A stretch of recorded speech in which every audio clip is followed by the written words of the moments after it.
Hey, boys and girls. So, I decided to do a little bit of ranting about naturalism and about a post I saw last night from, I think it was a Mutable that kind of set me off. And I really wish, I hope he shows up in chat so he can explain what he meant by it. But it was basically, I said something about naturalism is the only way to explain anything. And he said, oh, where the hell is it here? No, it isn't. Naturalism isn't the way to explain everything. It's an ungrounded and untenable position, which is sort of a knee-jerk reaction to anybody who says they're a naturalist or a physicalist by a whole segment of people. They'll automatically say, oh, you can't support that. You can't support naturalism. And it's really interesting. And the reasons that they come up with are fallibility of the senses, the mind, various forms of dualism, just a whole host of garbage that, has been around forever. And you never seem to get anywhere talking to them about it. And there is like I was around in the 60s and studying philosophy actually in the 60s.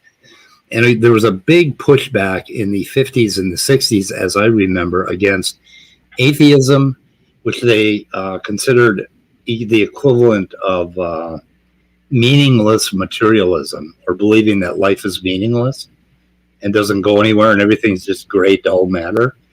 And this whole idea of basically nature and science was this, there were these academics in lab coats and glasses, and they were looking down on you and telling you the way the world was. And so there was this huge upheaval and pushback against materialism, which was equated with greed.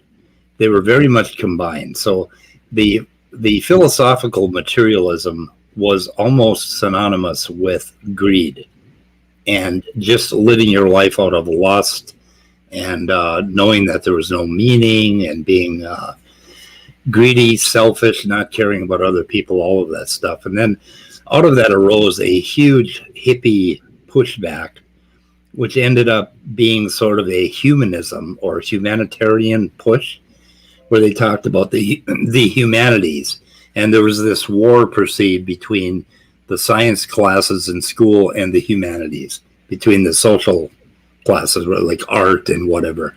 And the scientists would say, oh, that stuff is just garbage and it shouldn't be taught in schools and it was useless and all of that. So anyway, there's a cultural bed to all this. Do either of the two of you know what I'm talking about, or sense that schism between those two camps, between the humanities and science? Oh yeah. Oh,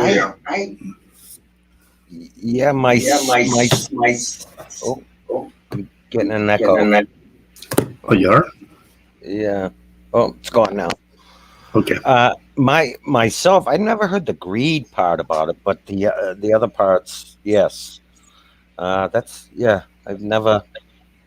But this whole, naturalism, and I always had struggled with that, that argument, why it's not attainable and all that. I disagree. I mean, like we've all said a million times, naturalism is the only thing we have. That's the only thing we've been able to establish. There's nothing else has been established. So the only other thing that you can do is arguments. Yeah. So I don't know. Yeah, and I responded to those guys last night, and I said that naturalism is an operant state, and of course, Danny's, I don't know what you mean by that, and then I think I went on and said, and this is sort of an odd idea, so it's going to take a little bit of unpacking, but I said our actions as an organism are a state of operation, and that is what naturalism is, and I can unpack that a little bit. When I put a drawing pad up, but before we get to that, when you say you're a physicalist or a naturalist, and you go and look the definition up on the wiki, they'll tell you that naturalism in philosophy, naturalism is the idea or belief that only natural laws and forces operate in the universe. And what they've added to that, and I consider this the straw man, is only. Because if you were to claim that everything is natural, right, then you would have to claim some sort of godlike superiority and certainty. And like if you say everything is physical, then you would have to claim some godlike knowledge of the entire, the whole of existence, right? And you couldn't prove that everything is physical, right? Or everything is... Yeah. So they use that as a gotcha, and they go after that certainty, and then they use arguments from basically uncertainty in order to topple your view, right? Yeah. All the time forgetting that you never said only that what I say, like when I say scientism, that science is the best way to gain knowledge of everything and anything, right? Okay. Yeah. Yeah. Okay, I'm not saying it is the only way to gain knowledge. Right. But they put that in there, and when they repeat back my position to me, it's like, okay, wait a minute, you stuck some basically universals in there that I did not put in my original, right? Right. So basically, everything that we encounter, science can tell us more about what we encounter. That's one position. Yeah. To say that it is the only way, that you have to scientifically analyze or put everything in a lab, is never what I said, because of course you can't learn to ride a bike with science. You got to go ride the bike, right? So, yeah.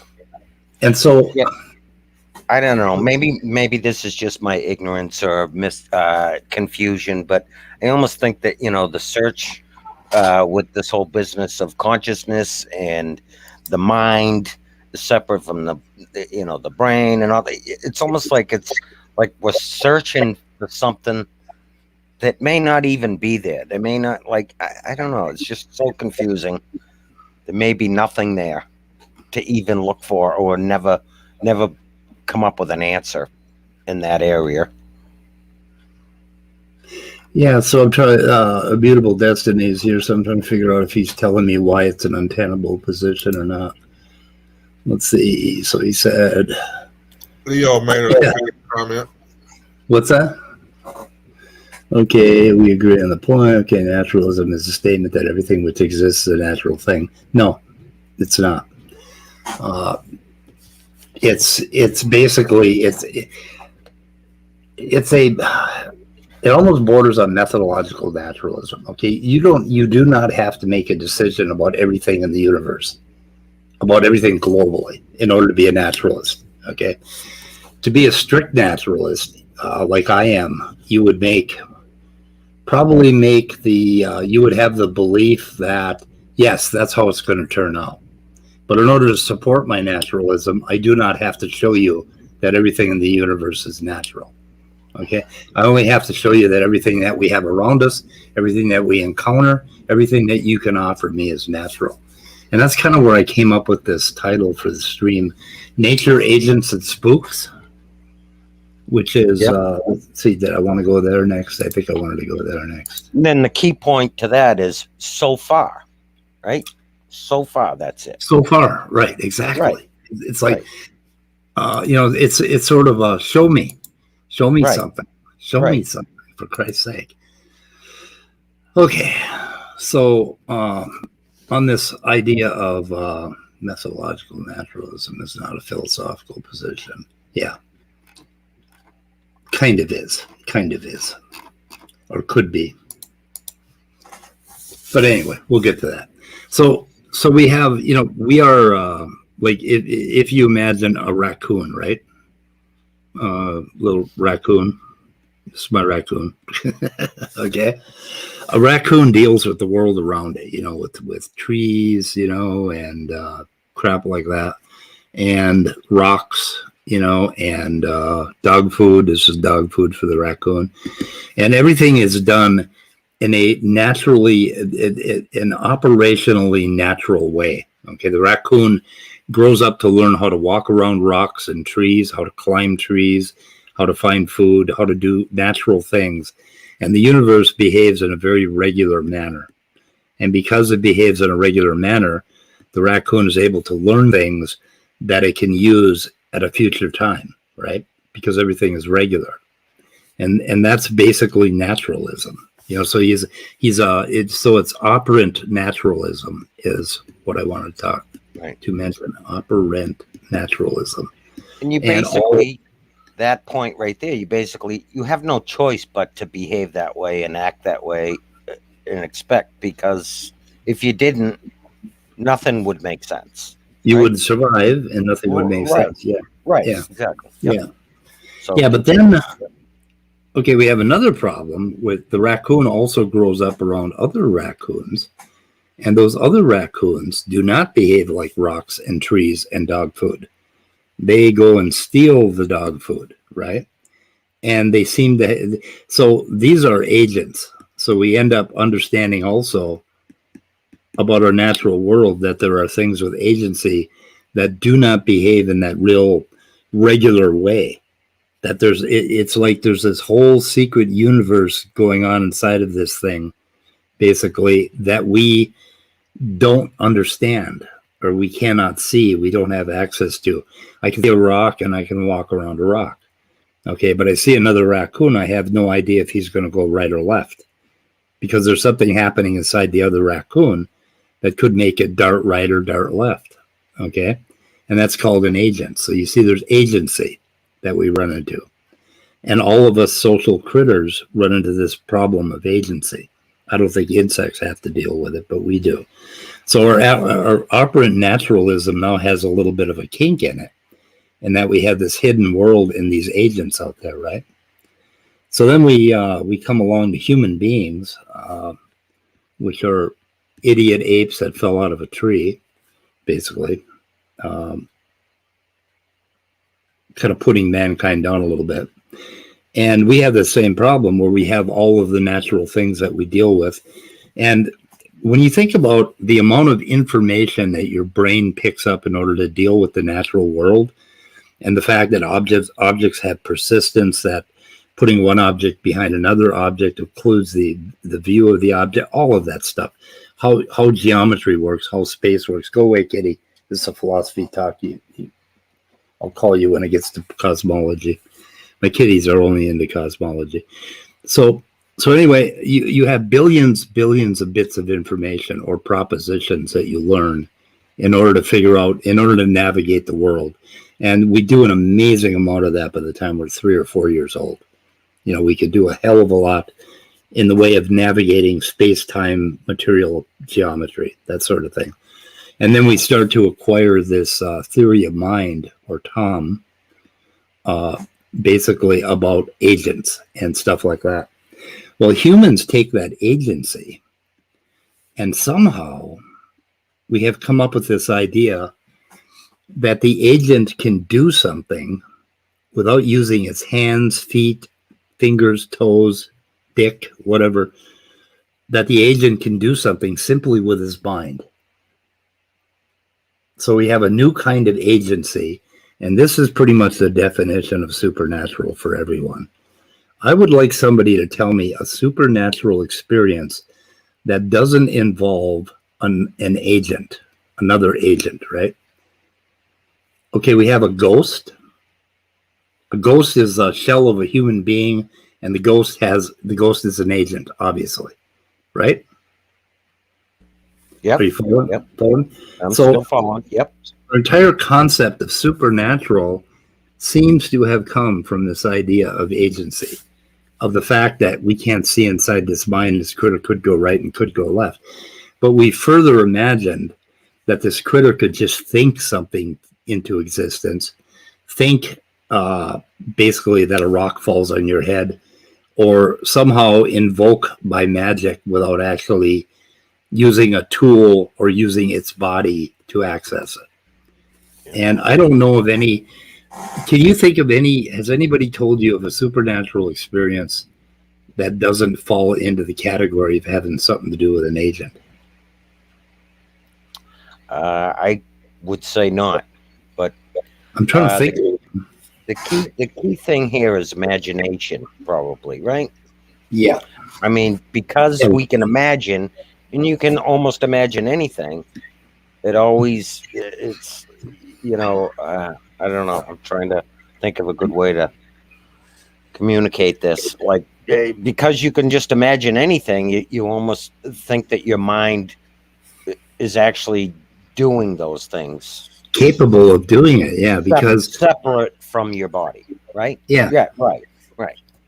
I'm here, and I imagine in my head that there is a carrot, right, that I want to get with. I got to make it green, right? There's a carrot, okay, and I'm going to go get it.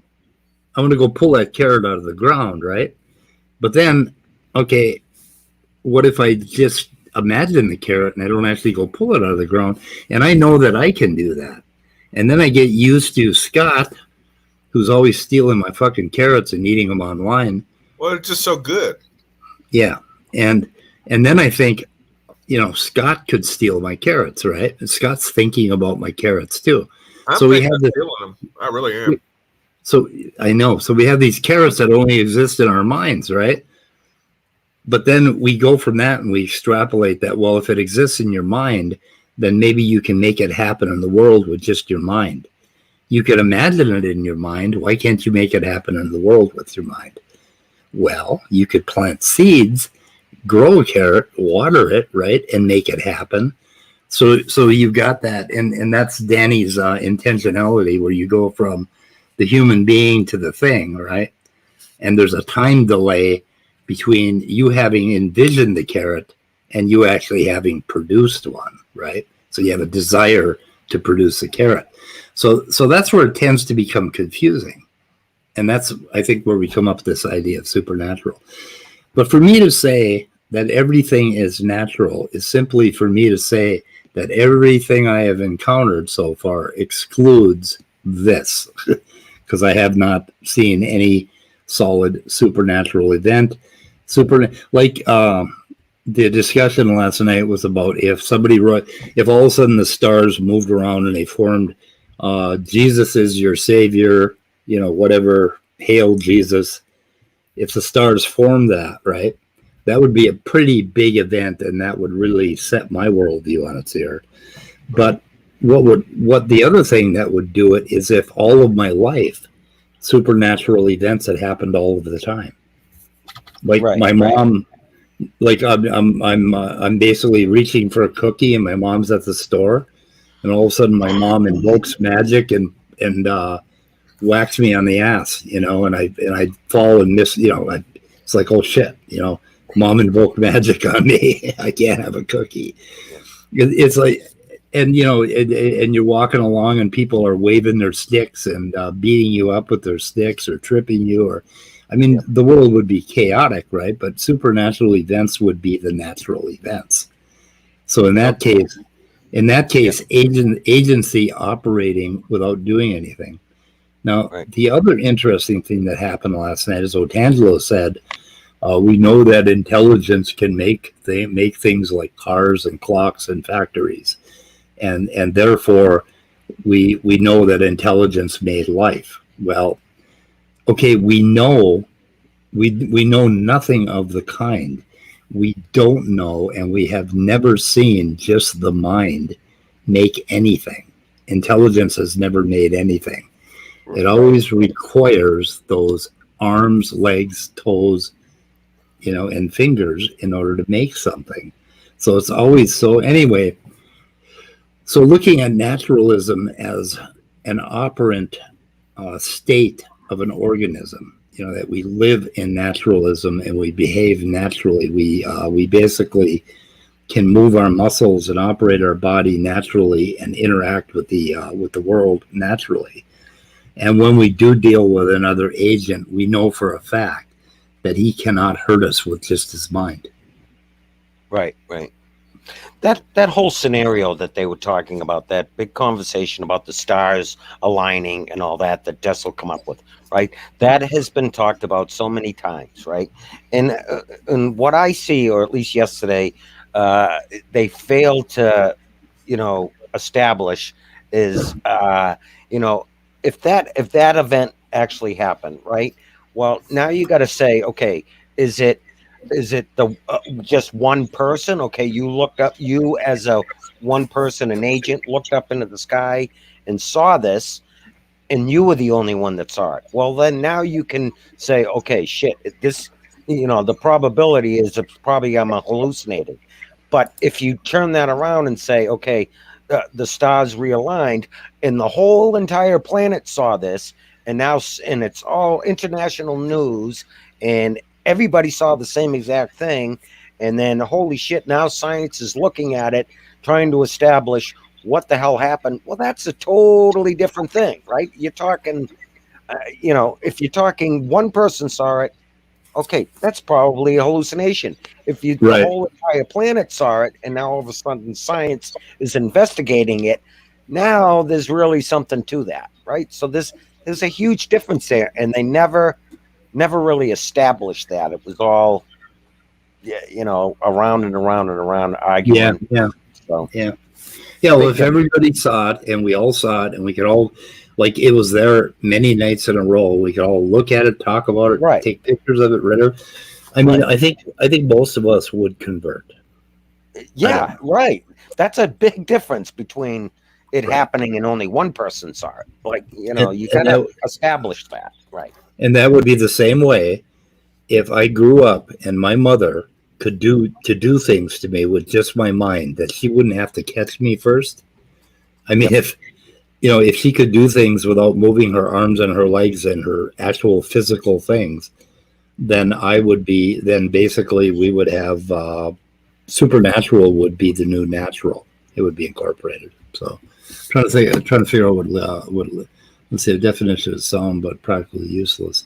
Let's see, Leo said, the supernatural is more a category of what things are rather than what we do or don't know or can or cannot know. The thing is, we never, when they talk about supernatural, they never talk about, is it just agents? Is it just agency? Is it just things that agents think up in their mind? Nobody wants to fucking talk about that. They just say supernatural. It's like, well, supernatural, like, okay, all of the stars start bouncing around in the sky, like really fast, supernatural like that. They never want to. I mean, there's never a spooky movie where the stars just start flying around, just doing whatever they want. I don't know. It's like, it's always supernatural. Oh, there's a ghost, or there's the spirit of somebody that was murdered laying around, and they're doing something, and they're tossing books off shelves and stuff like that. So it's always this agent thing. And that's what I hate about this talk about supernatural, is that we never dig down and look at these two kinds of supernatural. There's almost a dichotomy, right? There's a supernatural where natural laws basically go crazy. they just go to hell. Crazy glue no longer holds things together. It blows them apart, right? And then we have the agent kind, which is always about humans. Always about humans thinking something, doing something, right. or a human like God thinking something, doing something. Look at the God. The God concept is, it's related to human. It's almost like you created the concept of God is either created as a mind, which is technically human, or actual body. We're made in the image of God, or it's always related to an actual agent or human. Yeah. And I mean, think about this. Yeah. Go ahead. When you think about this God concept, okay, it's a human that's not even in time and space, that doesn't have a body, that's outside of everything, and yet it can do things inside of the world, So basically it can do things inside the world. And then you go in between here, there's another kind of thing, which is a human agent, a ghost, a tangible thing, right? A ghost, or Jesus Christ. So God came down to earth and embodied himself as an actual object, and then that object proceeded to do magic, turning water into wine, right?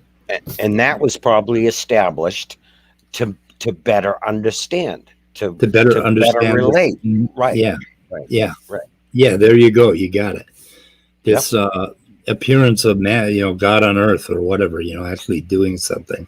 Right. Instead of just, suspecting that he moved that branch or whatever, that sort of thing. Right. Yep. I guess that would be a good supernatural event. If I were driving down the street and I turned a corner and I'm going 60 miles an hour and there's a huge tree across the road and I say, Jesus Christ. And suddenly the branch disappears or lifts up and lets me through and saves me. Okay, that would be me, my mind, my agency invoking this spiritual agency who looked out for me and gave me what I wanted. So it'd be my mind changing something. That would be a supernatural event. I said a prayer and my prayer was answered. That sort of thing. Yep. So anyway. But now there's a couple of things, and the pushback I get is that, you're not talking about physicalism if you don't say everything is physical, and you're not talking about naturalism if you don't say it's only natural. If I'm not invoking a universal, right? And so they say, these children like Immutable, and they will say things like, "Oh, Speed, he's kind of older and he's set in his ways." Who the fuck's set in their ways? They're using the standard encyclopedia definitions of physicalism, naturalism, and all of that we have lived with for 300 fucking years. And I'm saying, no, we need to re-examine these terms and define them more accurately according to the beliefs that people actually hold, right? So, but then they'll say, oh, well, you're using the word and it's confusing, like when I use scientism. So what I came up with is basically, let's see, so I have to have modifiers, because if I don't have modifiers, then people aren't going to understand what I'm saying. So I came up with methodological scientism, basically. That's the position that I actually hold. It doesn't say anything about all. It doesn't say anything about universals. Nothing at all. Right. It doesn't say that everything has to be explained with science. And then operant naturalism is another one I come up with. So operant naturalism is what and that one is going to take a little more unpacking, because that's something new that I'm just tossing around. And that basically involves, we are a kind of organism, and we operate as organisms in the world and of the world. We're embedded in the world, and we interact with the world on a purely naturalistic basis. So that would be operant naturalism.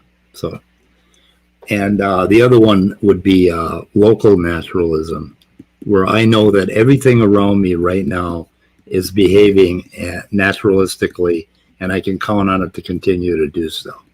So that would be local naturalism. Right, because you have to. Otherwise, you're in chaos. Right.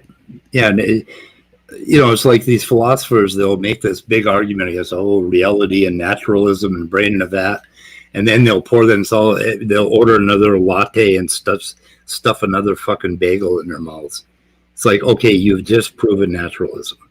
Yep. You've just proven that you subscribe to naturalism, but it's of this operant form that they're subscribing to, right? We all behave and subscribe to naturalism. So propositional physicalism is the other one, and I came up with that about 10 years ago. And I did it in reaction to people that said, oh, if you're a physicalist, then you have to prove or insist or justify that everything is physical, right? And it's like, and I'm like, no, I don't. It's like everything that I can see, everything that you can see, everything that you can bring me, everything that we know about, that's all physical, right? That's all I have to justify.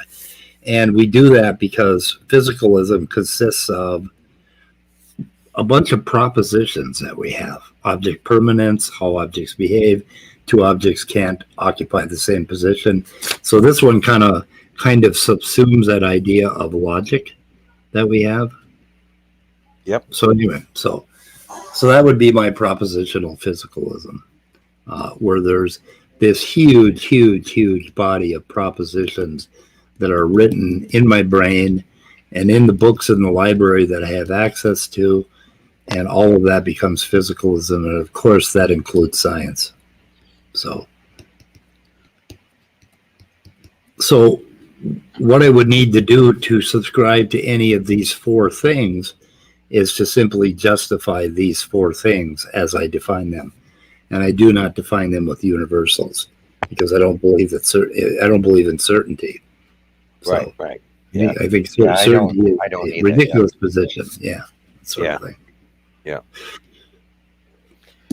Now, what about pragmatism?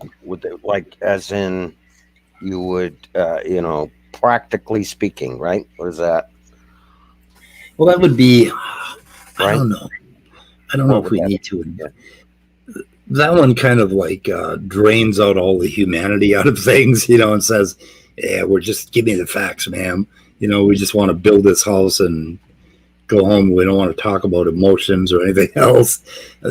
Pragmatism, it kind of has a bad, but a lot of people attach the same negative ideas to scientism, naturalism, and physicalism too.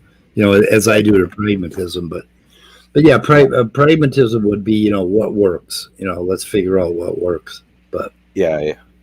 I like to go a little bit beyond that, and I like to figure out what are things made of? How do they work? What are the mechanisms? If I were to analyze a tree, I would go all the way down from botany through molecular biology to evolution to, right down to the periodic table and to physics, right? And I would invoke all of science to figure out how a tree works. Nowhere would I use supernatural intervention or intelligent design to figure out how a tree is working today, how the tree in my yard is working, that sort of thing. So, So does any of that make sense? Yeah, absolutely. I find my views are very, very similar to yours and very in line, with an exception of a little bit, Yeah. Go ahead. Your Buddhism, I'm just not very spiritual at all, so that is what kind of separates. That's where me and you separate, because I'm just not spiritual, Yeah, I probably convince you of that in 5 minutes, but you probably could. I'm easily convinced. Okay. Let's see. I want to get another color here. My audio shitty. I want to No, it's perfect. It's absolutely perfect. Okay, Andrew said something here. Saying something is supernatural isn't just referring to the fact that we can't understand it. It's referring to the fact that it's beyond our capability of understanding. But the reason for that is that that we're claiming there is something that you cannot interact with. There's no medium of interaction. Like if I'm an agent and I make the rock move without me moving at all, just by thinking it in my mind, right? There is no causal mechanism that we could investigate between my mind and the rock. It's hopeless, right? It's supernatural. It's something that goes beyond, it jumps through space and time without any lever, without any, like when you rake a garden, you're holding the handle and the rake becomes an extension of yourself. but there's a connection, and we can investigate it all the way down. So I think in that way, the supernatural is beyond our investigation. And then, of course, somebody can say, well, then how do you know there isn't stuff like that? It's like, well, so far we've been able to investigate everything. Right. Yeah. There's PBS.org article, that defined metaphysical as referring to an idea, doctrine, or positive reality outside of human sense perception. So the one way you can investigate supernatural, if you mean something that's metaphysically real or whatever, is I guess just through discourse and rational discourse, applying logic and such to it. Although we'll never be able to see or hold or whatever that idea, like an angel or a god or a pixie. I guess we can talk about the number of digits on a pixie's hand. Yeah. Or handless pixies. Handless. How do pixies do things?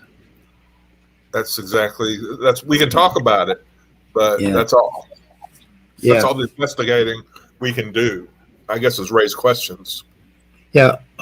How do poltergeists or ghosts knock books off bookshelves? What do we imagine them doing? We don't imagine them just thinking the books off the shelf with their minds. We imagine something we can't see with hands and fingers grabbing the books and throwing them on the floor.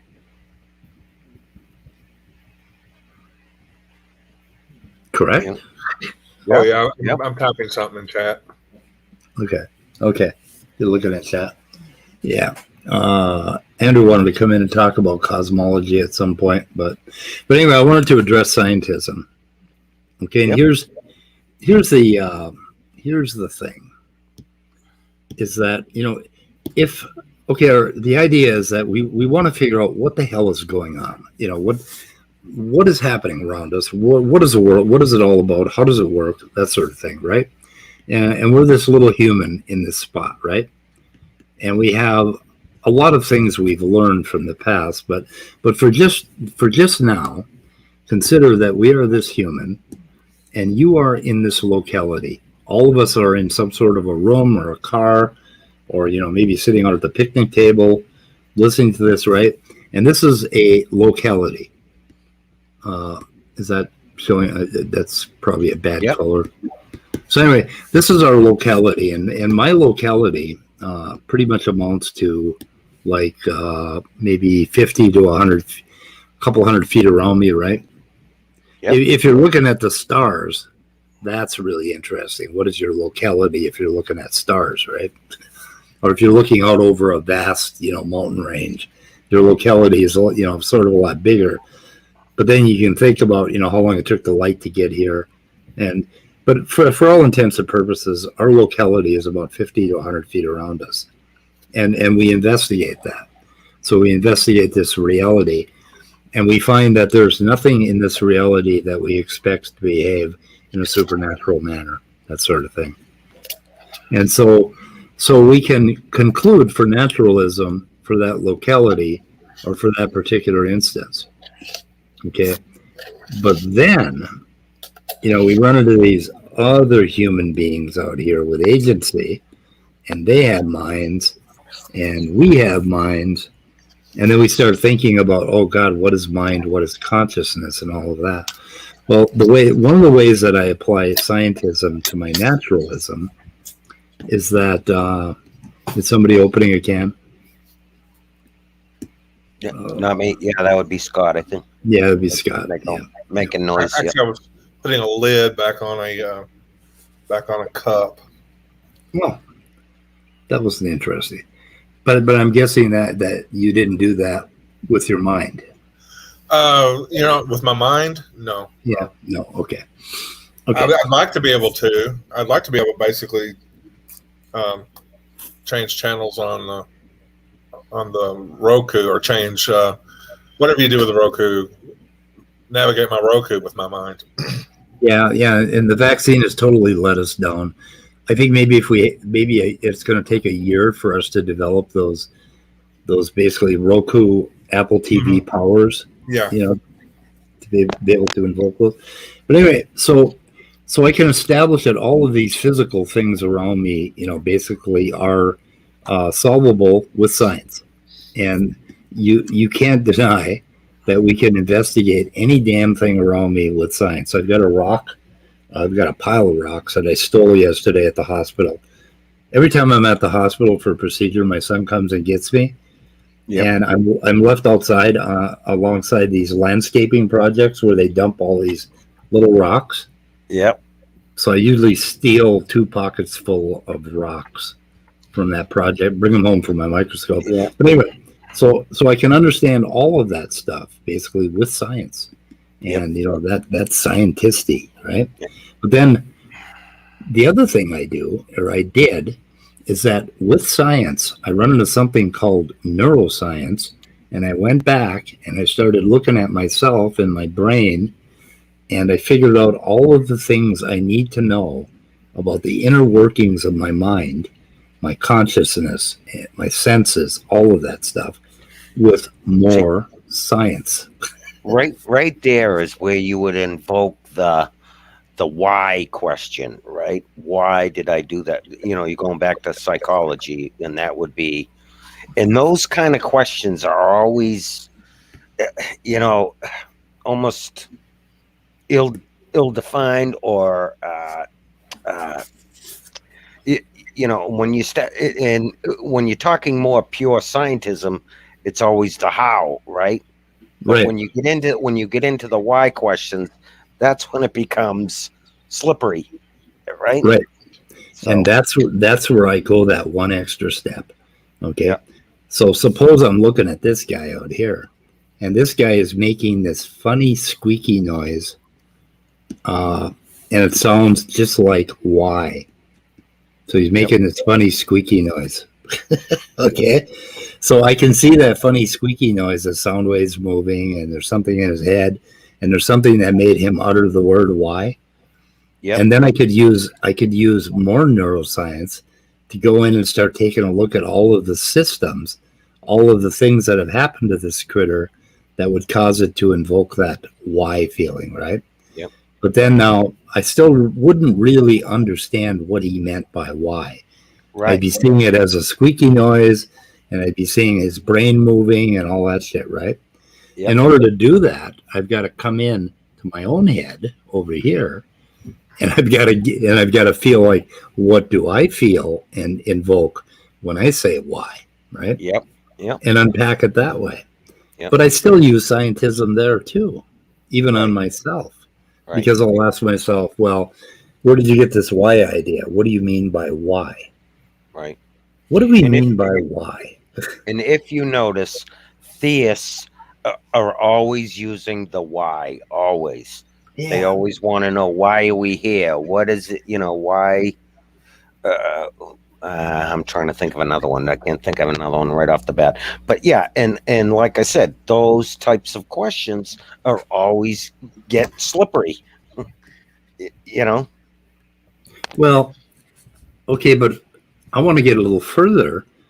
I want to go further. And okay, why do I exist? Okay, uh, I want to go further, and I want to say, what is why? What do you mean Right. why? Right.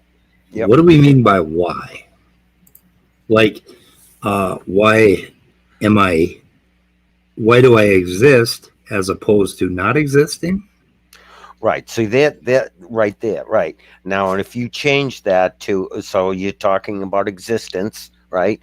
And if you change that to how, you can basically explain it. You can go Right. all the way back, and all the way back to the beginning of the universe, and almost explain it, everything. But when you change that to why, now how do you explain it? It's very Well, different. let's try. Let's come up with something simpler. Why are all the cookies gone? Okay. What do we mean by that? Like, that's a why question, right? So, I mean, it's a more meaningful Right, why question. right. Cookies are much more important than whether or not we Right. exist. Why questions are easily answered when it's simplified by simplifying it by using With a this how. scenario, but this scenario here, just Right. cookies, right? Counterfactuals. It's an easy, right? It's easy to answer, but when you get into a much more difficult question answer, all of existence, then the why question doesn't work very well. You have to change it to how, right? Yeah. And it's like, okay, why is there something rather than nothing? Right. And it's like that is the insurmountable why question, basically. And I haven't had much luck with that one myself. Why is there something other than nothing? And it's like, okay, if there were nothing. Oh, hang on a second. Can you guys feel dead air? Yep. So Scott, yep. Are you following along on this? Well, I've been doing a lot of tapping in the side chat. So okay, you got to help me rein in Speed because he gets. This is my car warranty. Oh, well, good. My car warranty's up. You're going too far afield, man. You're whacking out on us. So you need to rein it in there, dude. No. I'm just playing. Yeah. So, yeah, though, like, okay, if there were nothing, there obviously wouldn't be any why questions. Yep. So there's something so that you can ask why. That's why. Yep. Whoa, man, that's deep. Yeah. That's deep, man. That's really deep. Would this be an accurate statement as to say that Speed, you are a very deep thinker, and you think deeply a lot, probably more so than the average person, right? Would that be an accurate? I've been accused. Accused. So, I mean, and it's a good thing because you really, I don't know, answer a lot of difficult questions. You learn a lot. That's a really good way of learning, right? It is. Where myself, I probably am not a type of person that thinks deeply as often. Not that I don't, and I think everybody does, of course. But people do it more so than others, right? Then you're a good operant naturalist, right? Yep. Just like this thing about Buddhism and spirituality that you mentioned, it pretty much exists right there. It's like, stop fucking asking why questions. Stop thinking so much. Stop worrying about the future. Stop worrying about anything but, like the whole Buddhist thing is go chop wood. You know, and the thing about meditation is to basically try to clear your mind, which is impossible until you realize that it's impossible, and you just accept that you accept the state of using your mind just to do what your mind is actually supposed to fucking do, which is, know where you are, know what you're doing, feed yourself, whatever. Stop using your mind for all these rationalizations on the outside, that we come up with. And so there's almost like, there's a whole huge part of your mind that's involved in just this operant naturalism where you just react to the world, right? And then we have this linguistic rational part up here. So we have the linguistic rational part. And that fucking thing drives us crazy. And I think that is what Adam and Eve did when they ate the tree, when they ate from the tree of knowledge.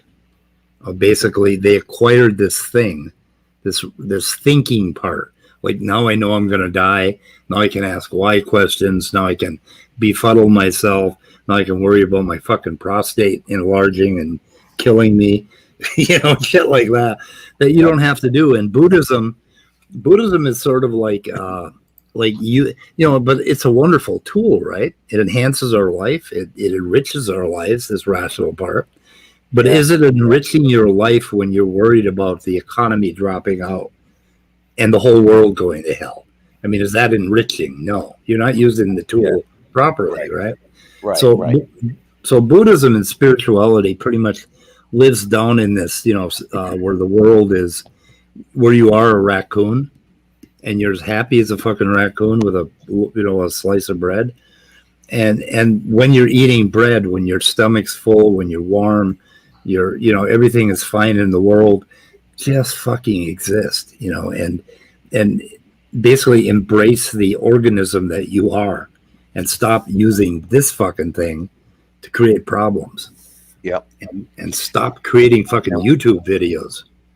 Now, spirituality would be a fantastic tool for stress, right? Yes. It's got to be for a stress reliever. And we all know I believe is a scientific fact that stress is deadly, right? I mean, it can have a physical effect on you, right? So that's another thing that I don't know if you want to. Yes, spirit is breathing. Okay, it's like spirit is wind. It's breathing in the world and breathing it out, and existing in the world and being an operant naturalist, being an organism existing at peace in the world. So it's at this low level of operation, right, without a lot of rational language type things going on up at the top. And that is something we all need to do more of as much as we can during the day, because it will make you happy. Like if you eat a sandwich, and instead of watching television or thinking about creationists while you're eating a sandwich, just eat the fucking sandwich. Feel the sandwich, chew the sandwich, just all of that. I mean, for the record, I don't think I've ever thought about a creationist or creationism while I was eating a sandwich. Oh fuck, I do all the time. So eat more sandwiches, folks. Yeah. Yeah, but you can attain the spiritual state very easily. It's all you have to do is immerse yourself in like the woods or some really wonderful environment, and then just inside of your mind just do Om and occupy your entire rational mind with the sound of that gong ringing and so nothing now, else. So now I would probably invoke. Nowadays, you look at we live in the 21st century here, and medicine has advanced so much. We know how to hand out drugs in order to achieve these things, rather than using spirituality to help stress. Nowadays, they just give you a pill, right? Yeah, the wonderful thing is that there actually is a drug that actually helps, and that is there's a whole bunch psilocybin, LSD, all of that stuff that actually can put you very much in a state of just being a complete operant organism. But anyway, aside from those drugs, like like all of my life dealt with depression and bipolar, right, where I'm fucking manic as hell, and then I crashed into a wall of depression for like a week. And for me, it became very life-threatening. And they would put me on one pill after another. But every pill they put me on, like when they put me on Wellbutrin, which helped my depression, all of a sudden it drained the life out of me, and it fucked my manic up. When they put me on lithium, it totally took away my joy for anything. And so then I finally did, and I was just talking to my son about some medication that he is taking for anxiety and stuff, and it's doing somewhat the same thing to him. It's sapping his life out of him, that sort of thing. And it's while Eden is weighing in on Buddhism, releasing and letting go. We hold the keys to our own prison. We just don't use them. Buddhism helps practice with that. It's not about detaching. Like somebody said, Buddhism wants to make you a vegetable. No, it wants to make you a living organism who's hungry, who eats, who satiates, who lusts, who desires, or whatever. But anyway, I was talking about drugs, and it's like every drug you do kind of fucks something else up. So in my Right. sobriety, I've decided I will not take any drug that is more psychoactive than aspirin. Yeah. So, Yeah. unless I'm I cut not my arm off. I'm not fucking you up by like asking questions or anything, am I? I'm not. No, that's why I wanted you All guys right. here. 'Cause I Okay. needed to, because otherwise I would just lose the thread. Yeah, I just didn't want to throw you off of your, No. your thought process or your, what you're trying to, convey to us in the audience. I didn't want to screw you up. So Yeah, I'm trying to portray. Okay, my naturalism is complete and strict, and my atheism is very, very harsh and strict, and my physicalism is very powerful, and it approaches the universal all everything is whatever only those sort of things. It approaches it asymptotically. In other words, it's approaching it, but I don't think it ever actually gets there, and it doesn't have to, because I'm not concerned with the universals. I'm just concerned with the here and now and what's in front of me. But Wild Eden said something about let's see, what was it about letting go, liberty. Yeah, this thing I'm talking about here, this rational part of your brain.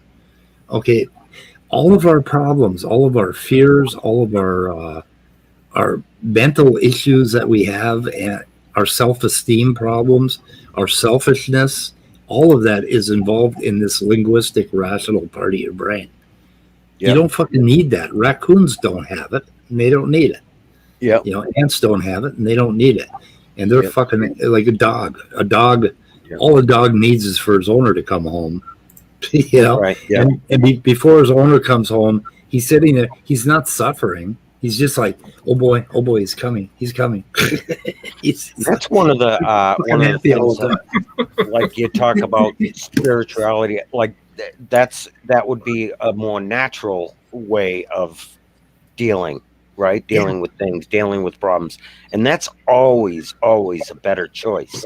Because like you said, you use medication, you may not always be able to achieve what you're trying to achieve naturally. It may be, you just, not that it's impossible, but you may just have a difficult time. That's why you resort to medications. But like you just said, you use medications, then it can fuck you up in another way by, like you said, you took one medication and it took away your joy. Well, that's not what you want. So that's why a natural path is a much better path. Right? You know what makes people feel joy? Sandwiches. If sandwiches, or if they hit the like button. I feel very joyful every time I hit the like button. There you go. Yeah. It fills me with endorphins or whatever they call them. Yeah. By the way, Icarus asks a really good question. He wants to know what your definition of taking the week off is. Oh, fuck. Because it doesn't seem any different. Yeah, it certainly isn't what I'm doing. So I was going to say, I'm going to send Andrew a link for he want to talk about cosmology, and I may these conversations about cosmology. I'm not thrilled with them. Yeah, I know. I love it. I like it. Yeah. Okay, yeah, well, I do. Like I said, I'm not. I just like the basics and the wonders of it. But then you get into a lot of these guys like Leo himself. Then you get into the mathematics, and I'm just not into that myself. But I like the rest of it. Yep. I think there's wonders out there that are have yet to be discovered, and that's what fascinates me. Yeah. It's thinking about. I don't know. I like last night I mentioned my idea of black holes basically being the source of other universes. Yeah. That when it's in that singularity, it is at once expanding into another universe. Yeah. I asked that same question to Leo a while back.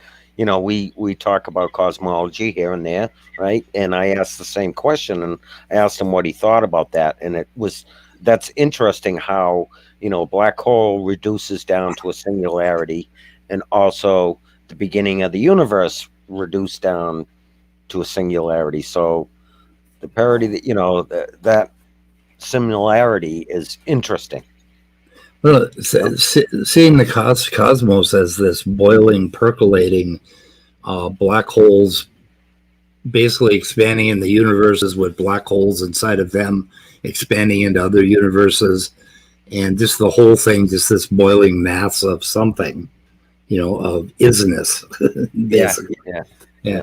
Like I was really fucked up on drugs actually, but I was using the bathroom, right, where you stare at the wallpaper a lot, and we had this wallpaper that had like fractal images in it, the really beautiful violets and stuff like that.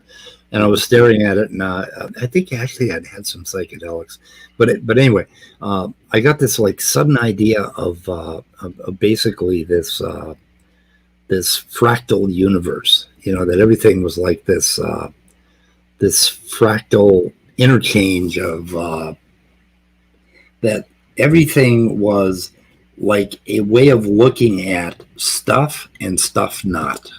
That there were only two kinds of things. There was stuff and there was not stuff. And it was like that binary, right? And that the whole universe was like this array of like a binary thing, but it folded up in space into this complexity that becomes us and our universe and whatever.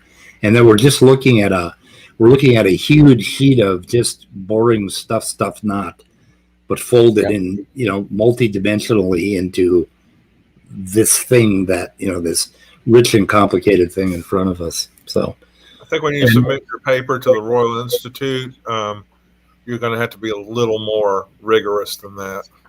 Well, I just actually I did submit my paper on the bathroom wall. There was a marker laying there, and I just said, "This is fucking awesome, man." And period. And that was my paper. I wrote the entire thing. This is fucking awesome, man. It's like, yeah, roll on, dude.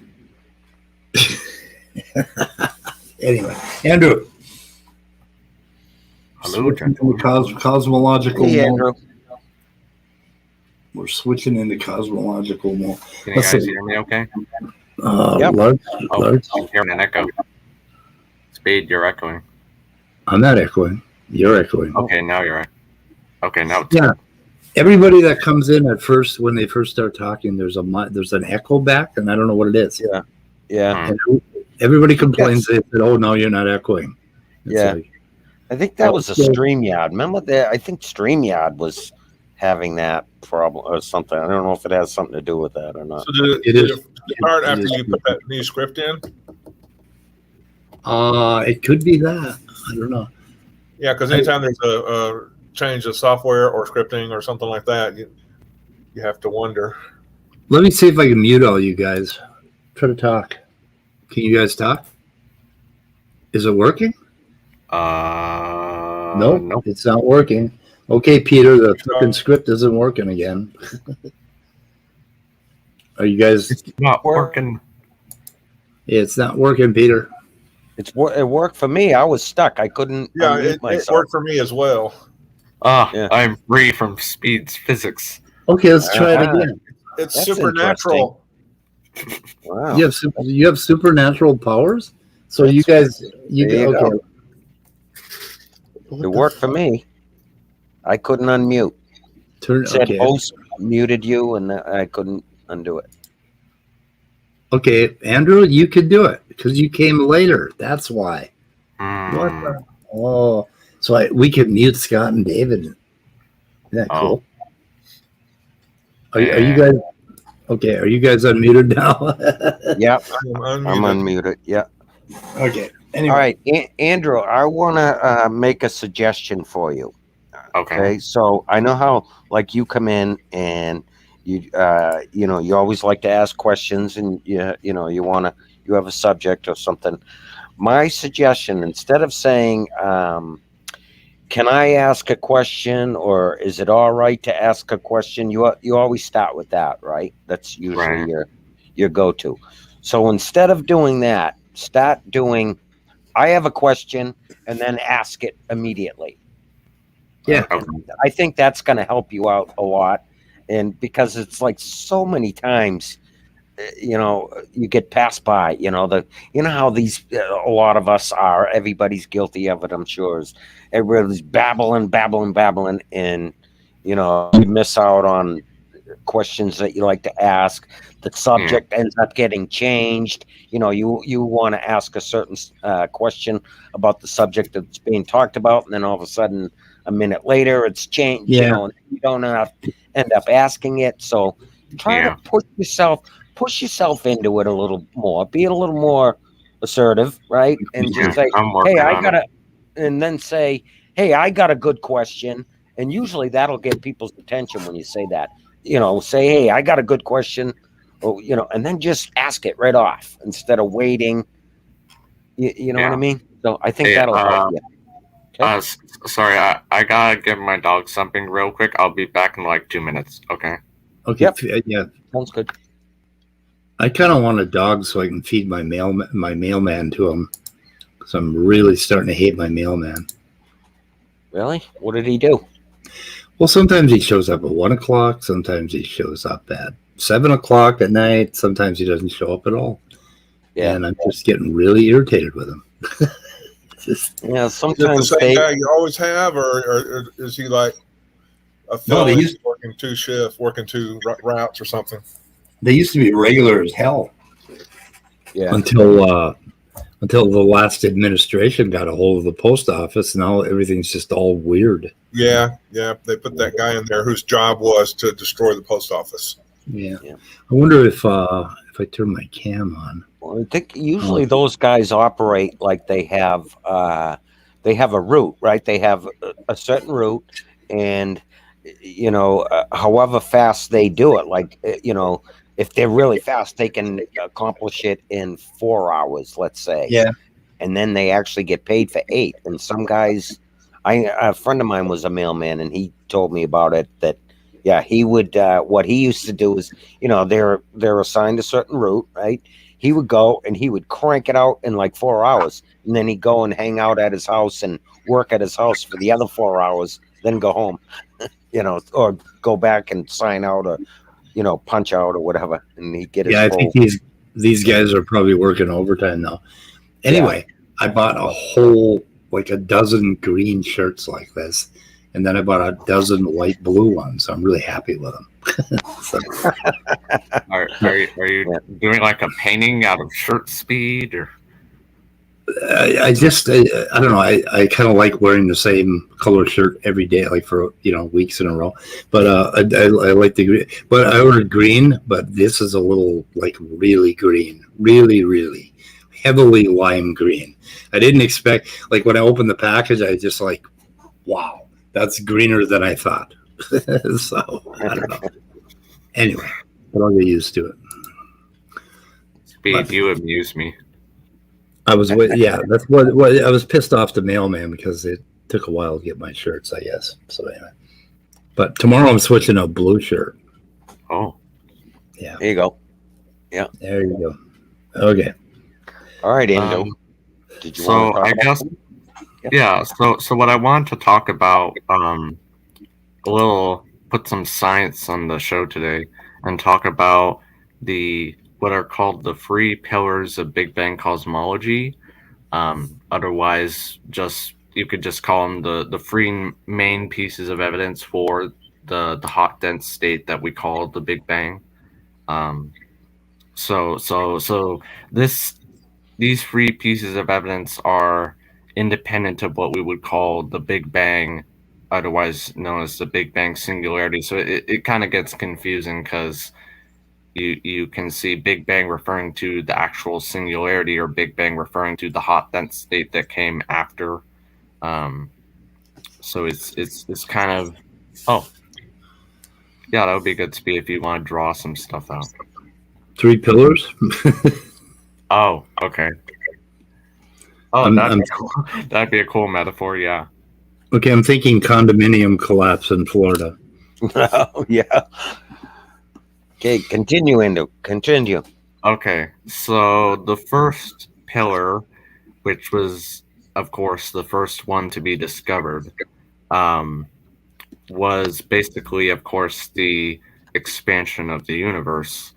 And basically, so Edwin Hubble, 1924, was already had discovered that in that year that the little fuzzy patches in the sky that were at the time called spiral nebulae, that we now call galaxies, were in fact other galaxies or island universes, because they were outside the known size of the Milky Way at the time.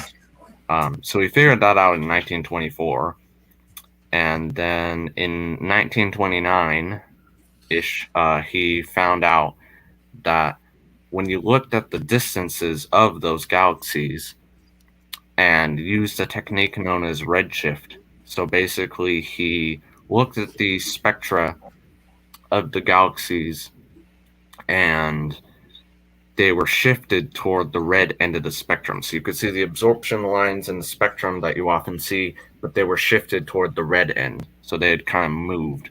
And that suggested that they were redshift. Now, the funny thing is this wasn't just a Doppler shift, for instance, which is often how it's portrayed, but it isn't really a Doppler shift.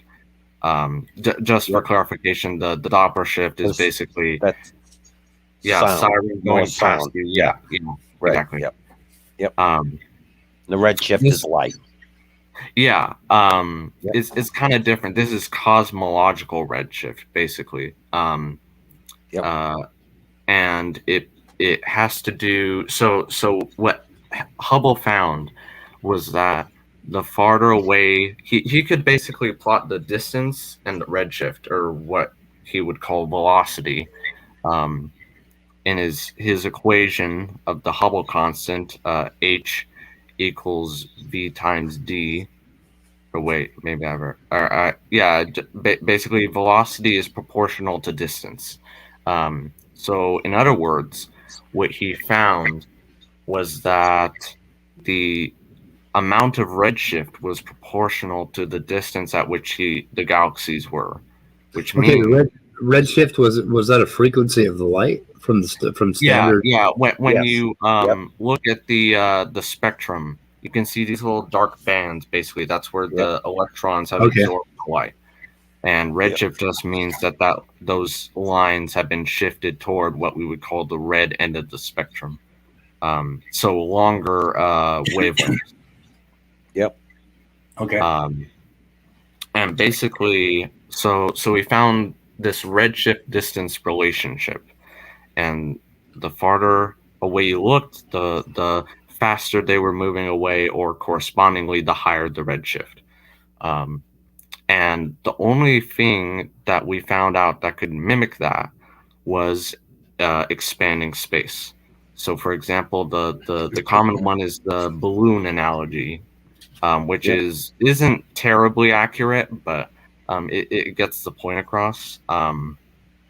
Basically, since the whole medium, the surface of the balloon, is expanding, it's getting bigger.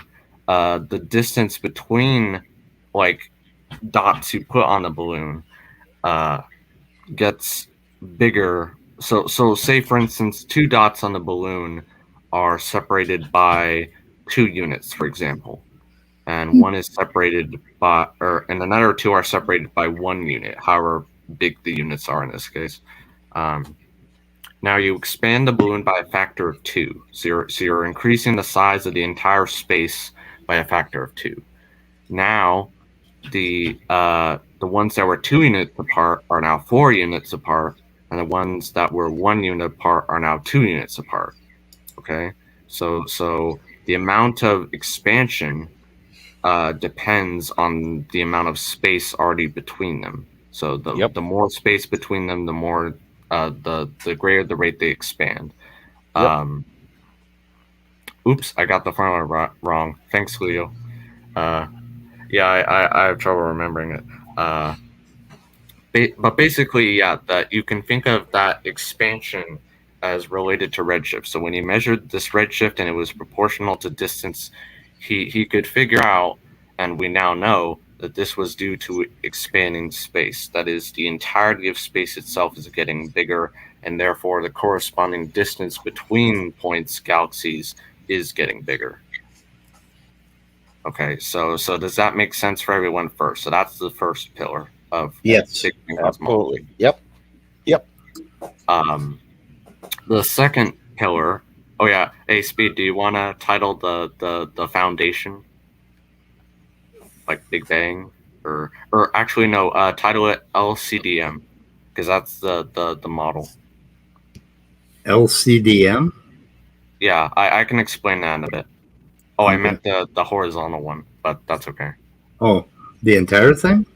Yeah, that's the whole model that the pillars are supporting. Okay. I We like talked that about the formula. pillars, and then the top one's the model. The Yeah. other ones are the pillars of the model. There you go. Now, granted, there are many more pieces of evidence than the ones I'm going to give, but these are the main pieces of evidence that when you talk about it, like I'll talk about this later. So the second piece of evidence, the second pillar, is the abundance of different elements in of light elements in the universe, basically. So you can think of, okay, in this hot dense state, when you run Einstein's equations of general relativity back in time, and you go further and further back in time, eventually you reach a point where the scale factor, like for instance in the balloon analogy, the scale factor would be basically the scale at which space is expanding. So the size of the universe then in comparison to its size now. So for example, the size of the universe today, the scale factor today is 1, because that's just how we define it. And going back in time, it gets smaller than 1. Going further into the future, it gets larger than 1. Does that make sense? Yep. Yeah. Okay. Yep. Keep going. Yeah, so as the scale factor gets smaller and smaller into the past, eventually it gets so small that the densities and temperatures are high enough that you can think of the entirety of space as basically a giant nuclear stellar reactor. And there's a technical term for this called primordial nucleosynthesis. And basically you have protons, neutrons, and electrons flying around each other. And eventually when it reaches a certain point, for about 20 or so minutes, the expanding space, that space basically is like a nuclear reactor, and the protons and neutrons are fusing together, and creating heavier nuclei. So first you have the first isotope of hydrogen with just 1 proton, and you have deuterium with 1 neutron, and you can have different isotopes of helium, for example, and you get a smattering of lithium and beryllium, but nothing else, because by the time you get to about 20 minutes, the space has expanded such that it's now too cold for these nuclear reactions to continue.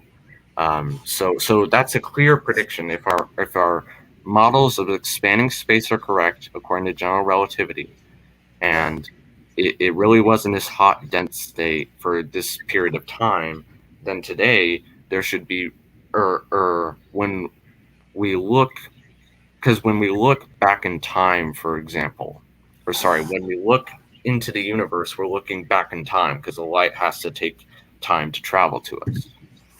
So we're seeing those objects as they were, not as they are now. Now we can look farther and farther into the universe, basically at times where there wasn't any stars, or there were only a handful of stars here and there, that weren't polluting the environment with heavier elements like oxygen and carbon when they died and went supernova. But when we look at those primordial places in the universe, you can predict the relative abundances of elements such as helium and deuterium relative to hydrogen. And what you find is that roughly those abundances are exactly what you would expect under the Big Bang theory and the parameters that match it. So that's the second pillar. We can predict the relative abundances of light elements, and when we do look into the universe, they match those ratios. Okay. Yep. And finally, probably the most famous one, the third pillar would be the cosmic microwave background, or the CMB. And this was kind of the last of the three to be found. It was actually predicted in 1948 by the same people who kind of predicted the ratios of the light elements before they were discovered. I believe it was Gamow and Alpher and some other guy. I forget who he was. Yeah, they predicted, okay, if after this period of primordial nucleosynthesis, there should be a few 100,000 years of cooling down, and eventually at a certain point where you have these nuclei and electrons and photons of light flying around. Eventually, the universe cools to such a point that basically the atomic nuclei and the electrons bind together, and the photons are left to kind of just wander around. So they become decoupled is the term for it. And those photons now we see as the CMB. Now, if space has expanded since then, the photons are still going to be everywhere, just as they were everywhere at the time of the CMB was created. But they've been traveling through expanding space, and they're now less dense per unit of space. So there's less of them per unit of space, I should say. And since space is expanded, naturally, they're going to be redshifted. And if you take that time after the Big Bang, around 380,000 years, all the way to today, about 13.8 billion years later, you find that they should be in the microwave range of the electromagnetic spectrum. The original calculations were kind of off because they didn't have as much data then as we do now, but now we know it's around 2.7 Kelvin, which is ridiculously cold. It's like the corresponding temperature is like so it would be only like 3 degrees above absolute zero. So it's so you'd want us to like wear like 2 pairs of socks instead of just one? yeah. Okay. 1 sec, hold on. The dogs must need attention again. Yep. Take care of them dogs. Yeah, they want in. Sorry about that. What was I saying? I forgot where I was. You were talking about photons spreading out. Right. More space. Yeah. Yep. So they would be redshifted. Yep. And now they would be in the microwave range of the spectrum. And now we know the temperature. That's why this said. But what you do is you take, okay, the universe was once hotter and denser, so the CMB should be roughly like extremely uniform everywhere. And it should follow a black body thermal spectrum. And it was actually shown that even if space is expanded and redshift has occurred, the black body spectrum will actually be maintained. So if it was a black body then with everything coupled together and interacting, then today it should still be coupled together, or it should still show the signs of a black body. Could you elaborate on that a little bit, Andrew? What do you mean by black body? Maybe that would help. Basically, you can think of it, as I understand it, it's basically the universe then, at the time of the CMB was created, was about, it was in perfect thermal equilibrium. Okay, so photons were interacting with atomic nuclei constantly, and they, like I said, they were coupled together, and photons were being absorbed, for example. And as far as I know, a black body is basically just a really good absorber, basically. So the entire universe was basically just this big opaque cloud, and Right. Yep. it I don't know. I don't know if that helps. I can't really say anything beyond that. I'd have to do more No, research. that's fine. No, continue. I have a question, but you continue. I don't want to throw you off. So. Oh, I was just gonna get into something else, so you can ask your question real quick. How about can we elaborate a little bit on energy, how like the energy fits into all this? Technically, well, we are at the point where the universe consists of zero energy, right? Now, close to it's kind of so basically at the time of the Big Bang, the Big Bang state, I should say, there was just pure energy, however you want to visualize that. So it was just a sea of hot, dense energy, which is hard to think about. But yeah, I know it is confusing. Yeah, that's why I brought that up. So yeah, but basically you can think of the matter condensing from that energy, and what we call the matter is kind of just condensed energy states, basically. Yeah. So so there is energy still today. I think are you referring to like the heat death of the universe or something by zero energy? Yeah, I don't know. I'm not I'm not all that educated. I just know the basics. But yeah, that part of it is kind of hard to, probably for a lot of people, I'm sure, that aren't highly educated in it, is hard to understand how the fact that it was highly energetic at the very beginning, and now the energy is still there, right? But it's more spread out. Would that be kind of an accurate way of describing it? Think of it. Yeah, exactly. Think of it this way. Basically, a good way to imagine a CMB is basically, so imagine you're at the center of this image, okay, of this orange image, basically.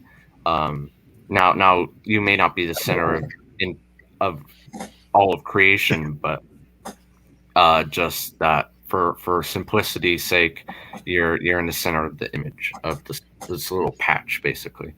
And after decoupling, or what we would call the era of recombination, which is a funny term because nothing recombined, it was combining for the first time, but that's just what we call it. Basically, you can think of these different shells of light at different distances approaching you. So the light is everywhere.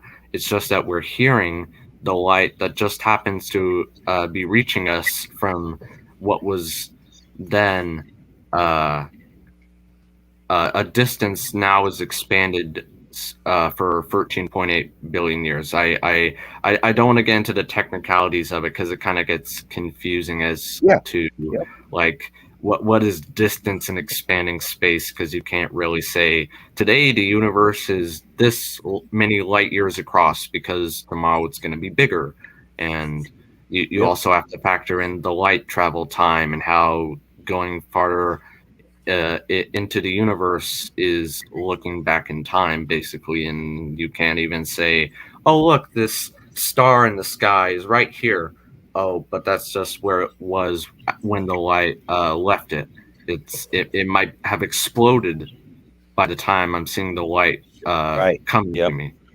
So Andrew, have you heard Sal Cordova? He hates the Big Bang, I think. Oh, really? I think so. What else? He's constantly talking about all the problems that are coming up. He said there are real problems with the Big Bang, or there are all these new problems, these new physicists. There are always problems with these big overarching theories. Yeah, but do you know specifically what physicists he's talking about, or? He's probably talking about the major problems with the current model, the Big Bang, are of course towards the going really, really back in time and getting extremely hot and dense to such a degree where our physical models kind of don't give nonsensical answers. Right. This is where things like cosmic inflation come in, where now you have to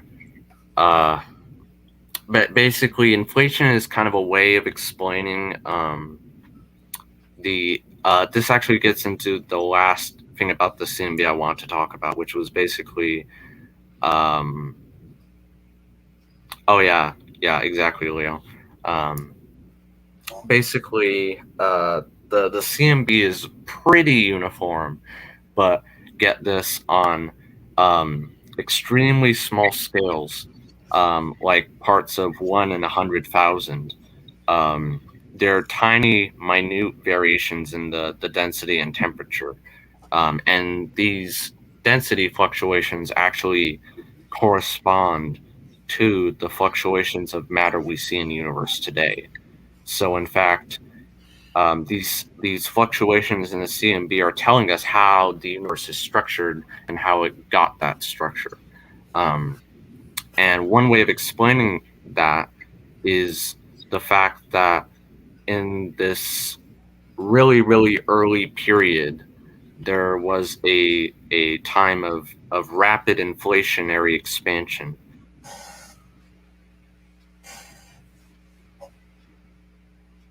Okay. Cosmological catastrophe. Yeah. Oh, did we lose Andrew? He's still here, I think. For some reason, we can't hear him. Yeah. Stop talking. Whatever. Should I open this up? Oops. Internet cut off. Sorry. Andrew, should I open the chat? Open the room up? Yeah. Yeah, Nestle. I'm almost done. So give me like 5 minutes. Okay. And then we can open it up. Okay. Yeah, basically, what I was saying was, did you hear the part about inflation before I cut off? I don't think so. Part of it. Okay. Yeah. Okay. Yeah. Maybe. Yeah. Go back basically, inflation explains the uniformity of the CMB, and the flatness, quote unquote, of the universe. Like it's not flat in the sense of a sheet of paper. It's flat mathematically, as in it obeys Euclidean geometry. Basically, that's what explains, and it also basically you can think of inflation as how much the universe has expanded since inflation is like several hundred doublings, or maybe it's like 100 doublings of the scale factor. And basically, during inflation, you had that exact same amount of doubling, except it happened in like a fraction of a fraction of a fraction of a second. So the universe expanded by the same amount during inflation since the rest of time after inflation until today. So it was really rapid expansion. Now, of course, as Leo mentioned, there are other models like cyclic cosmology, which are I mean, both cyclic cosmology and inflation are kind of speculative because we just don't have the ways to differentiate them. Like, granted, most cosmologists think inflation is a good description, but of course there are detractors. But yeah, basically that's the three pillars of the LCDM model, which stands for lambda CDM, or dark energy plus cold dark matter, meaning dark matter particles that move around slower than the speed of light, and yeah, that's basically. I'm not exactly sure if Big Bang cosmology is synonymous with LCDM models, I think there are different Big Bang models that could besides LCDM, but currently the lambda CDM model is the current cosmological concordance model. So Yeah, how big is it? Huh? And how big is it? Is what? And does that even make sense? The universe. And what happens if you go out there? It's still up for grabs. Yeah. Yeah, I mean, the only thing we can talk about is the size of the observable portion of the universe we live in, because, like I Right. said, we have the light travel time problem. It could Right. be that the observable universe we know is geometrically flat. And so you can think of, in the same way a flat patch of space on the curved surface of a sphere looks flat, but in reality the whole thing is curved. You can think of that same thing for the universe. Maybe it is finite and just looks here to be flat. But on the other hand, you could also have space is flat everywhere and the universe is actually infinite in extent, which I think is more interesting. Yeah. But it came from a singularity, yet it's infinite in size. So yeah, that's one thing that I've been mulling over for a long time now, and I think a good way to imagine it is not so instead of imagining an infinite sheet basically, and that contracting down to a single point, which is of course impossible because you can't go from zero size to infinite size in a finite period of time. Basically, the way to think about it is that each individual portion of space, however big you want, is getting smaller and smaller as you go back in time. And you can go arbitrarily smaller and smaller as you get closer and closer to the point we would call the Big Bang singularity. And however small a fraction you multiply by infinity, it's still infinity. So that's why we say if the universe is infinite now, it always was infinite for all measurable time. Now, it gets a little tricky when you go back to time zero. You can say it's infinite at time zero, or you can say size is undefined at time zero, or it's just this is why I like to say approaching time zero, but time zero is not actually part of the model because you can't ever reach it. Well, there are basically varieties of infinity where one infinity is larger than another infinity. True. Yeah. You know, it keeps expanding. So I mean, it could be an infinity that is expanding, or just I don't know. Yeah. The way to think about it is, say you have a number line, and you have 2 points that are separated by, say, 2 centimeters. Right here. Yep. Yeah. Now the whole thing is infinite, but if you expand it by a factor of 2, now they're 4 centimeters apart. The whole thing is still infinite, but they've expanded in distance. Yeah, there's always more and more points between anything. And that's where you get into weird things like I was thinking of singularity as basically a topological hole, basically an infinitely small hole in an infinitely large plane, right? And the entire plane basically can fold itself through that hole into another, basically, and turn itself inside out. But it's a infinitely small hole, so in some sense, it's not really there, but it is because it affects the topology, right?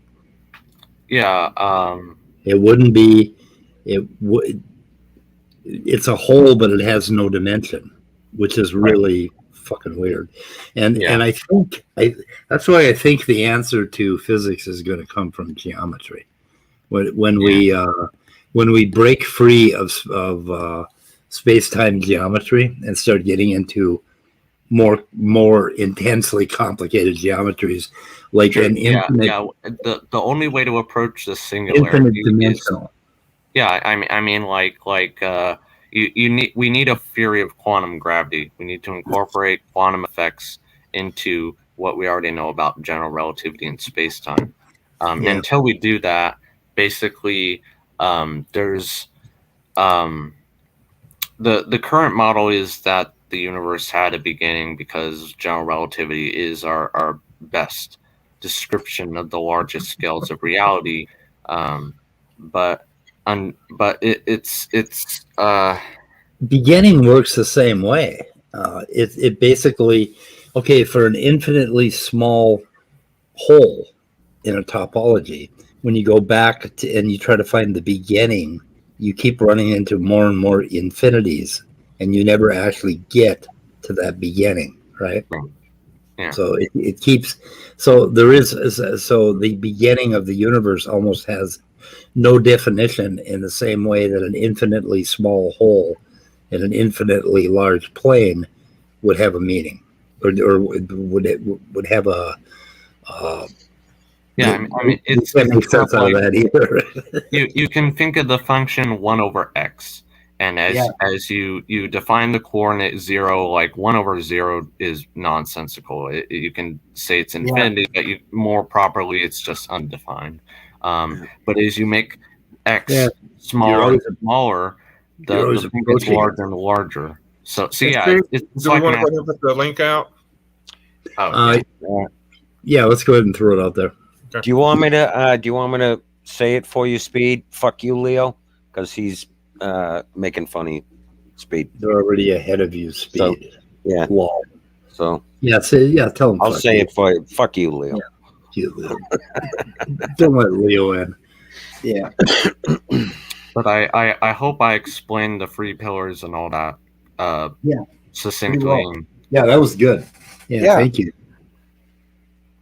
Yep. I just want to add a little cosmology, but I know you don't like it, Speed. Yeah, that does not align with the Bible, so it's all bullshit. Yep, you're full of shit.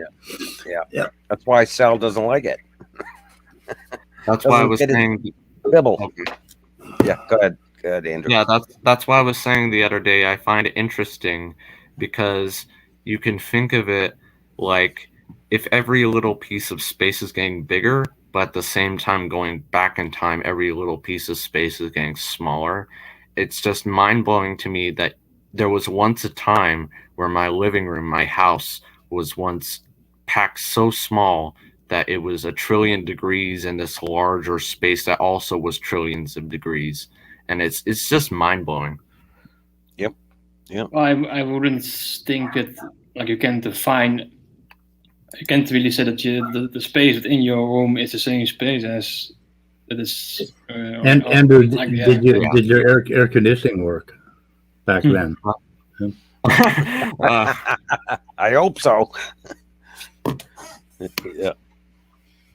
Okay, guys. So the energy, I kind of wanted to use a little analogy of maybe with the energy thing is when you think about a firecracker, right? You take a firecracker, it has a certain amount of energy in it, right? When it explodes.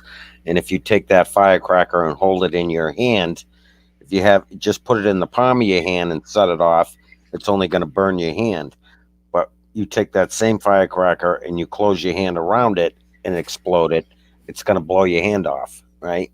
So that's kind of a good way to maybe try to figure out how the energy in the universe was working, right? Mm-hmm. If it was condensed down, it's a higher state of an energy, like closing your hand around it versus now today. I guess that could work, yeah. You open your hand and explode it. The energy is still there, but it's spread out, right? I don't know if that works or not, but yeah, I think I mean, like, it's crazy to think that there was once a time where you can think of the universe as basically a bunch of nuclear bombs going off at every point in space, and it was that hot and dense and energetic, basically. Right. Yep. Sounds like Hades. Yeah. No. Cool. All right. I added what I could. Anybody else want to add anything? No. Nestle, maybe? No, I was hoping maybe Leo could join because he knows more about this than I can. So No, we Leo- told him. We told him, We're- "Fuck you." So no. Yeah, we're Leo. No, we're just kidding. Leo's definitely great at this, but he's very technical. Mm. We try to keep it simple as best we can. But Leo's good at that too. Either like that the debate that he just had with the Church of Empathy there, or whatever the hell. I still haven't brought myself to watch that. I was going to do that this afternoon, but it depends on how much I got to pay to get out of here. Yeah, Leo does a great job. Like, he did a great job on that because he explained it well in both ways.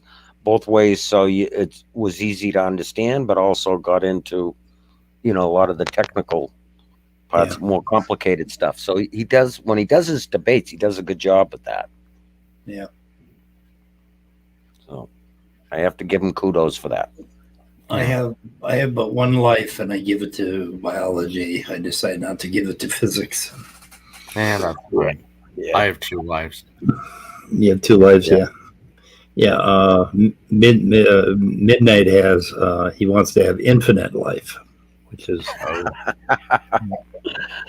Poor I feel Midnight. like we should save that for another time, Speed. I was trying to explain to him that he keeps saying he has low self-esteem, and yet he wants to live forever. And I was trying to explain to him that that's a contradictory position. Yeah.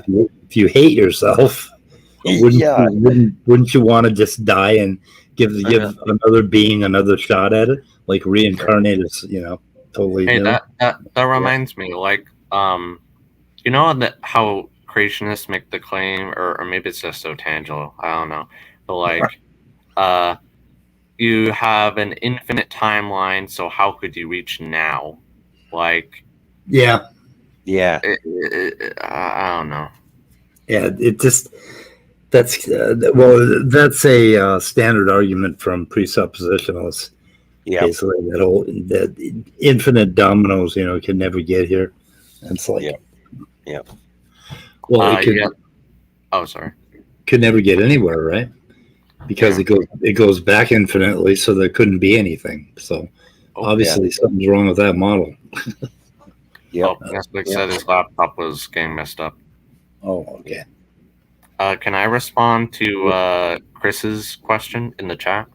You can do anything you want here, Andrew. Yeah.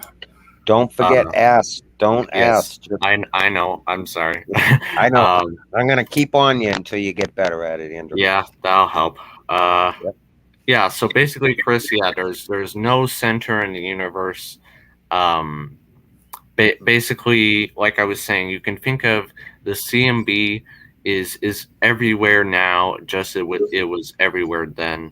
It's just less dense now, and so that's why it's only in the microwave region of the spectrum rather than I think it was infrared back then. I don't know if that helps. Yep. If we can do everything here, can I slap you in the PP Speed? No, you can't. It's still sore from yesterday. Sorry. You were crossing streams with AJ. I was what? Crossing streams with AJ. When? Now. Well, it's his problem. What did he schedule a stream during mine? What's wrong with that kid? No, he scheduled it last week. Oh, that's right. Dr. Dan, right? Yeah. Yeah, with Dr. Dan. Yeah, but oh shit, that's right. Oh shit. Oh, what's the topic? Is he on right now? It just finished because you're talking to the producer. Oh man. I'm sorry, Speed. Yeah, you missed it. You missed Yeah, this is Andrew's fault. Andrew's fault. Yeah. He made me do it. How did it go, Peter? What? Go good. It was great. It was a great talk. They covered a lot of subjects. So from vaccines to Hovind to his wife to everything. Well, really? I can't wait to. I was playing it in the background, muted, just because I wanted. They count the number of hours of viewing that they get or something in the big algorithm. So I thought, let's help him add up my credit, but I didn't get to listen to it, obviously. So, Well, okay. It's what I do with a channel called Answers in Atheism as well. If I miss it, I just play it, mute it, and then you'll get the watching hours. Oh yeah, that's good. So I'm gonna try something here. I'm gonna try to mute you all. See what happens. Okay, who can talk? I can talk. Why the fuck can you talk and none of the like even Peter? He joined late, and Because he can't I have powers. Ha, ha, What do ha. you? What do you have fucking powers? Okay, I Because I'm unmuted all. special. Are you guys unmuted now? Unmute, guys. What the fuck? Okay, try unmuting now. I just I now can. got where I could unmute. Yeah, So- I'm Yeah. on. I was muted. Okay, Peter. Andrew's the only one that I can't mute. We're gonna have to kill him. Yeah. Oh, no. Maybe try Andrew. Maybe if try Andrew if Andrew leaves and comes back and try that.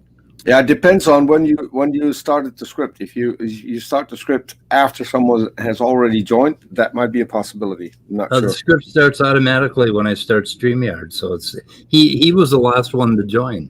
I can mute these other guys, but not him. No, I was the last one Yeah. to join. Right, Yeah. and I can mute you, but not Andrew. Andrew's he's the No, odd right. man out, That's so what it doesn't makes make any sense. Yeah. That's He has weird. special unmute powers.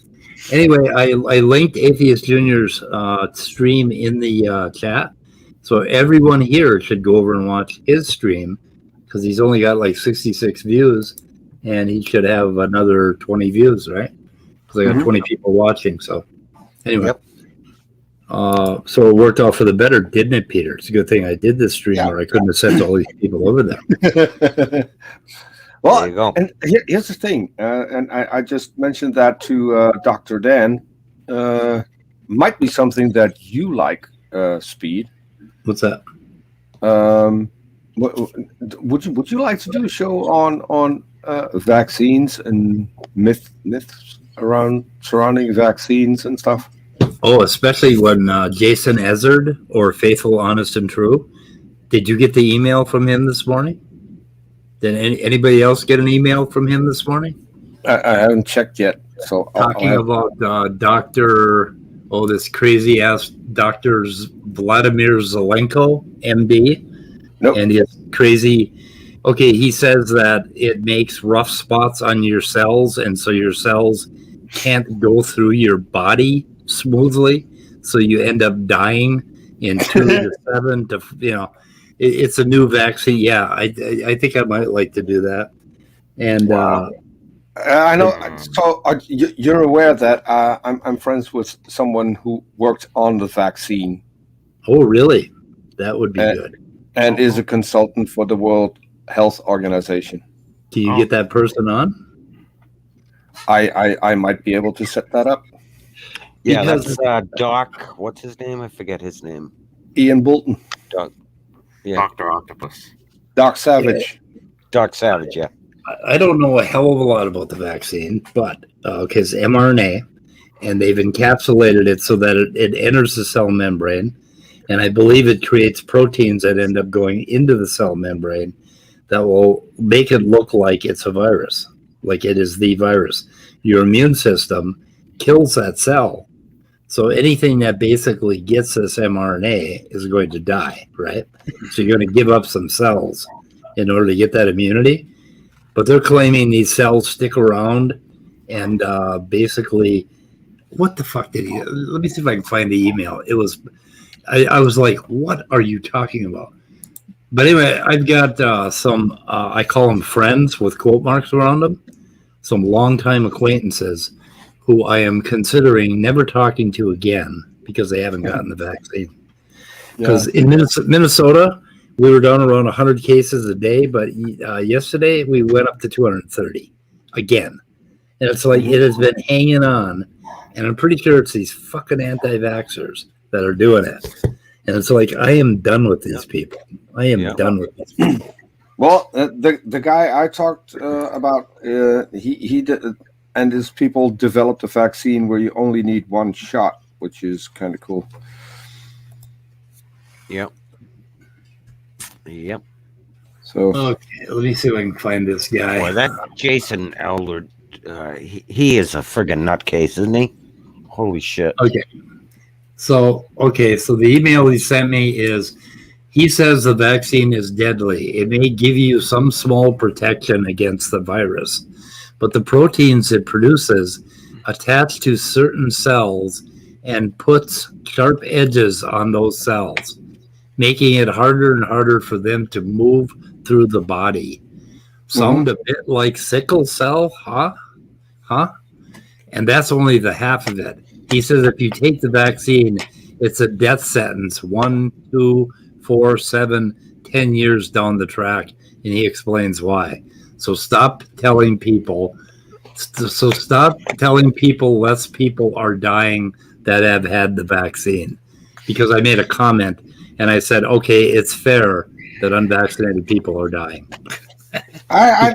See, that's a really good argument to get the vaccine, though, because I don't want my brain cells to move around all over my body and maybe end up in my colon, so I shit them out. I need a double dose. That's a good point. Yeah. Okay, I just gotta share. I gotta share this. This is So, Speed, does that mean does he follow this channel, or does he? Do you know? No, I made a comment on one of Praise's streams. That's why. Yeah. Okay. Yeah, That makes sense. okay. Here it is, the email. So, okay. So here it is in all of its glory. You still going to take the vaccine now? You won't if you watch this. He says billions of people will die early deaths, and other top scientists have resigned over this. You had the vaccine, huh? Yeah, I did. So apparently I'm going to be dead in 1, 2, 4, 7, or 10 years. What the fuck? This whole email is just. And Jason Ezard was on. He was on Raw Matt's channel last night.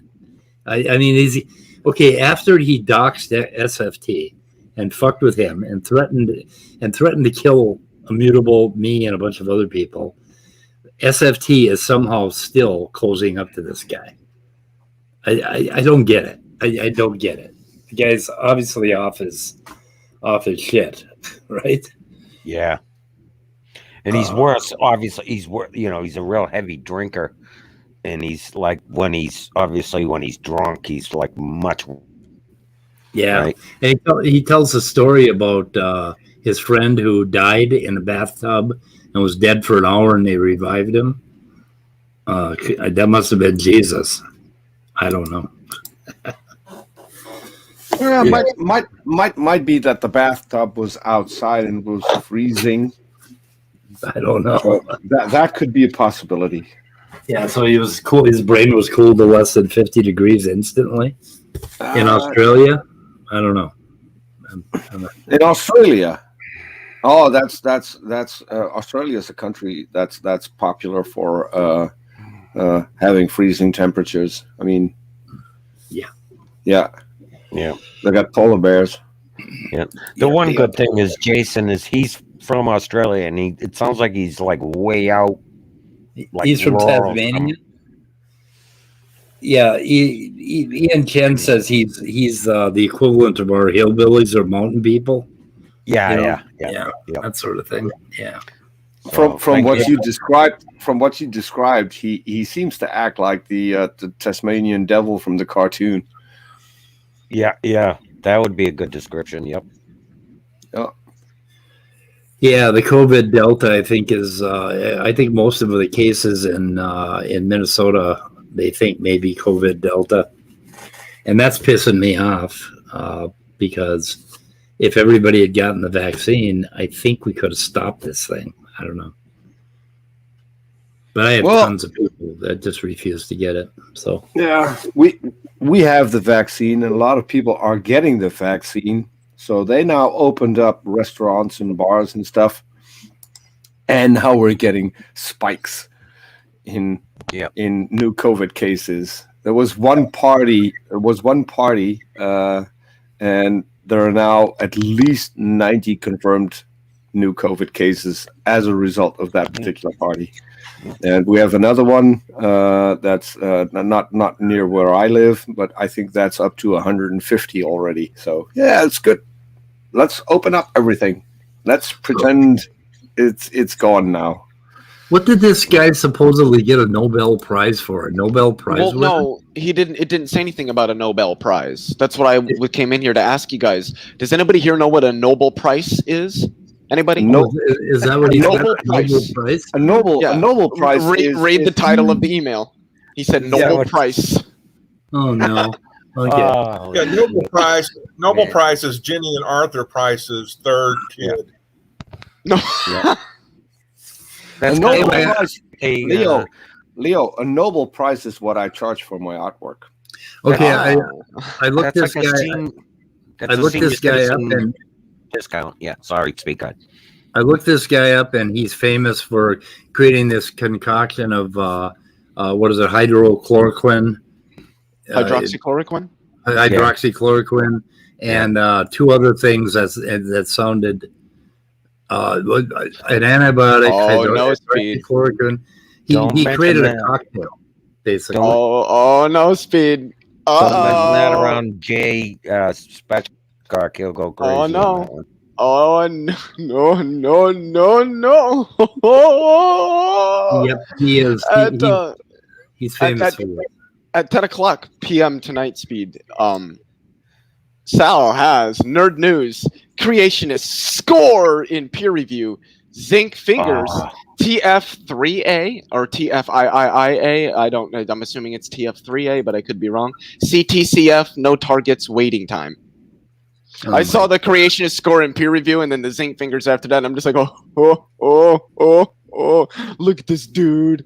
What did they do? Oh no, I'm like, this is my week off, guys. I mean, so what the fuck? That's the week that Sal starts dropping all these bangers on his channel. It's the week that Speed takes off. Oh, that's funny. Oh, that's too funny. Oh shit! What does that say, though? I don't know. I'm gonna have to let's see upcoming live streams. Let's take. It's kind of like how Steven Crowder would only go on other people's talk shows when he knew Sam Cedar was live. Okay, I'm gonna have to watch that one, I guess. Anyway, so what do I got to pay to get out of here, guys? Yeah, you good. You went 2 hours. That's plenty. What's your Cash App handle?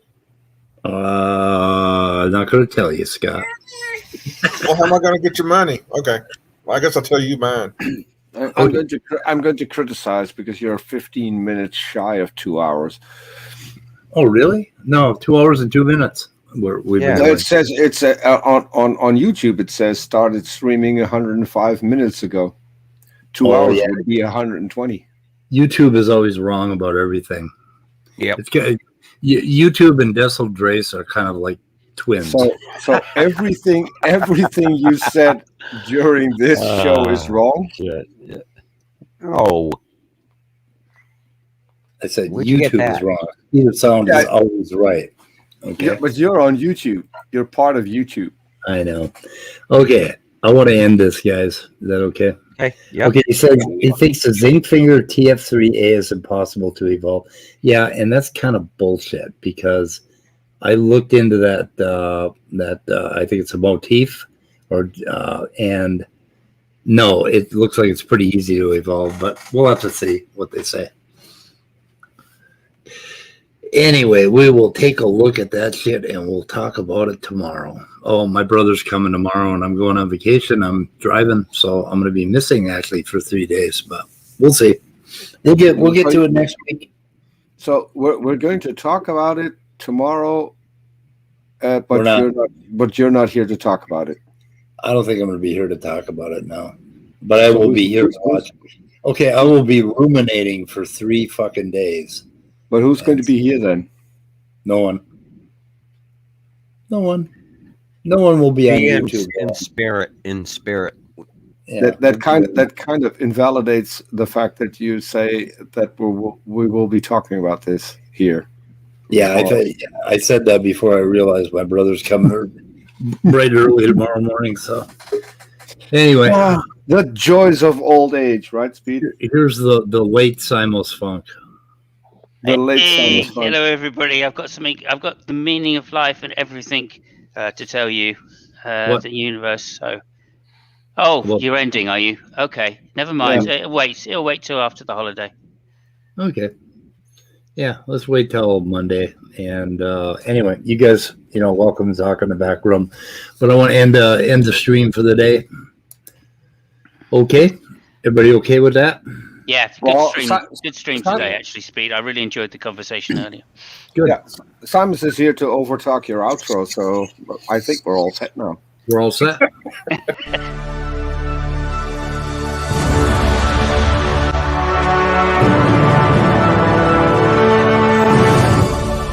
Answers in atheism. Answers in atheism.